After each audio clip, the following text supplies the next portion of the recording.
Hello, friends. It's me, Gabriel, from church. It's been a couple of weeks, so I hope you remember who I am. And if you forgot about me, well, alright. Today we're going to talk about time. Steven asked me to make a little video for you guys.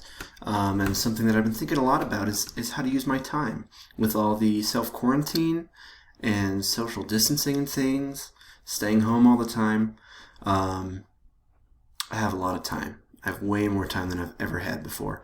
So what are we doing with our time? We're going to look at a little section in Ephesians 5. So I'll give you about 3 seconds to get there. Alright, I assume you're there. We're going to jump right in and look at it. We're not going to go super deep because we want to keep these things kind of short. But yeah, here we go. Starting in verse 14. Look then how you walk, not as unwise, but as wise, making the best use of the time, because the days are evil. Therefore do not be foolish, but understand what the will of the Lord is. Do not get drunk with wine, for that is debauchery, but be filled with the Spirit, addressing one another in psalms and hymns and spiritual songs, singing and making melody to the Lord with your heart, giving thanks always for everything to God the Father, in the name of our Lord Jesus Christ, submitting to one another out of reverence for Christ. So it says a lot here of what we can do and what we ought to do and what we ought not do. One theologian named Matthew Henry commented on verse 16 like this. He said, "Good Christians must be good husbands of their time," meaning they take care of their time well, "and take care to improve it to the best of purposes by watching against temptations, by doing good while it is in the power of their hands, and by filling it up with proper employment, one special preservative from sin. They should make the best use they can of the present seasons of grace. Our time is a talent given us by God for some good end, and it is misspent and lost when it is not employed according to His design. If we've lost our time heretofore, we must endeavor to redeem it by doubling our diligence in doing our duty for the future. The reason given is because the days are evil." So, what does this mean? What he's saying essentially is we need to make the best use of our time, right? And he talks about proper employment as a preservative for sin. So when we're doing something, when our mind is focused on what we're doing, it's hard to also sit in sin and gossip or just have negative thoughts about people and sin on your own, all alone like that. I don't know about you guys, but when I have nothing to do, when I'm home with no plan, that's when I fall into sin the most, when I'm just not doing anything. And so a good way to watch against temptation is just to use our time well. Employ your time with something. Find something to do, and make good things happen when you're able to. As he says, our time is given us from God. And we use it wrong when we're not using it the way He designed it to be used, which is blessing God and blessing other people, right?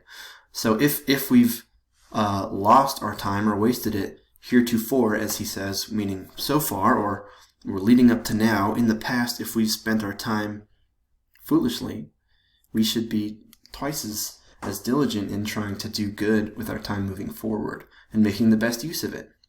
And that's really great things to think about. So, as you've had all this time in the past week or so, what have you been doing with it? Maybe you haven't spent it super well. I know the first few days I was like, man, I'm just watching movies. I'm not really doing anything half the time. I'm sure some of you can relate. So what are some good uses of our time instead, moving forward, to make sure this spare time is spent well? Well, let's look back at Ephesians.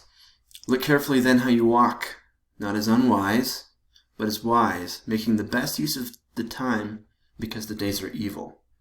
Time spent poorly leads to evil sometimes. "Therefore do not be foolish, but understand the will of the Lord." Understand what the will of the Lord is. Spend some time in your Bible, right? Figure out what God's will is for your life. I'd recommend specifically reading 1 Thessalonians. There's a part in there where Paul literally says, "This is the will of God for your life," and then explains what it is. So if you don't know what God's will is for your life, you're probably not even spending your time wisely to begin with. So figure that out. Spend some time in the Word. Read your Bible in this spare time. Do not get drunk with wine, for that is debauchery, but be filled with the Spirit. What are you filling yourself with? With wine, getting drunk, with TV that's not helpful, that's inappropriate, with video games that doesn't build you up. Instead, fill yourself with the Spirit, right? What are you filling yourself up with? Addressing one another in psalms and hymns and spiritual songs, things that encourage each other. Keeping your mind focused on the kingdom, not just on yourselves. Talk to one another. Stay plugged into this community, even though we can't meet face to face. Also praise God, right? Singing, making melody to the Lord with your heart, giving thanks always and for everything. It's so hard right now to say, oh, Lord, thank you for everything that's going on with earthquakes and worldwide viruses and all that stuff. It's like, no, those are scary things. It's hard to thank God for that. But we can thank God because it's giving us so much extra time to read our Bible, to be filled with the Spirit, to encourage people and go out of our way to let them know, really, even if I'm not seeing you in person, I still care about you enough to encourage you. Thank God for this opportunity, right?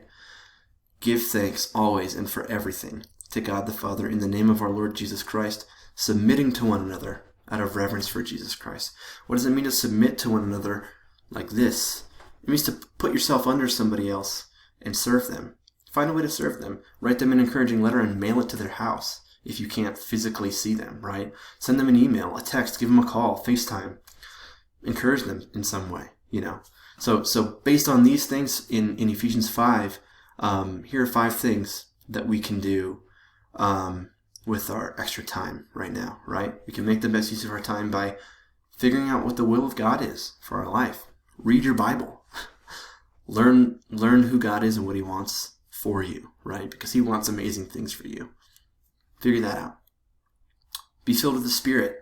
Not with sin or debauchery. Again, what are you filling yourself with your time? Things that are going to make you better, things that are going to build you up. Something to think about is student life, right? We go to student life for a week, and almost always people come back and they are just stoked. Stoked about God, stoked about the gospel. It changes lives, Think about how much time you're going to have over the coming weeks, extra time to really dive into the Word of God. Spend some time in worship. What if at the end of this whole quarantine period, you were just as stoked about God as when you got back from camp because you spent your time wisely, because you really just learned more and more about God because you had time to do it. You have time to do it. This is a great opportunity, right? Encourage people by sharing what God's teaching you right now as you're reading the Word, as you're praying, as you're figuring out what he wants for your life. Let someone know, hey, this is what God's been teaching me lately and showing me and challenging me with. Really encouraged me.